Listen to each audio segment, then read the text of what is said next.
பாவம் செய்கிறவன் பிசாசினால் உண்டாயிருக்கிறான். ஏனெனில் பிசாசானவன் ஆதி முதல் பாவம் செய்கிறான். பிசாசினுடைய கிரியைகளை அழிக்கும்படிக்கே தேவனுடைய குமாரன் வெளிப்பட்டார். பாவிக்கும் பிசாசுக்கும் ஐக்கியம் இருக்கிறது. பாவம் செய்கிறவன் பிசாசினால் உண்டாயிருக்கிறான். பிசாசானவன் ஆதி முதல் பாவம் செய்கிறான். பாவம் செய்கிறவர்கள் சாத்தானுக்கு அடிமைகளாக இருக்கிறார்கள்.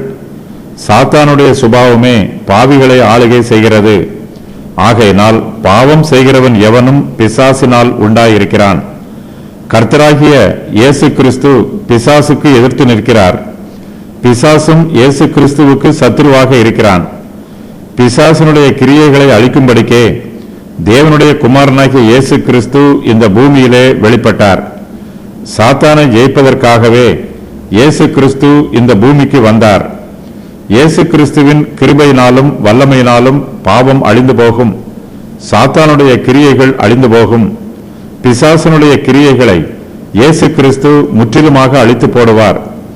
எந்த கிரியைகளை அழிக்கும்படிக்கு இயேசு கிறிஸ்து இந்த பூமிக்கு வந்தாரோ அந்த கிரியைகளுக்கு நாம் பங்காளிகளாக இருக்கக்கூடாது. அந்த கிரியைகளை நாம் செய்யவும் கூடாது.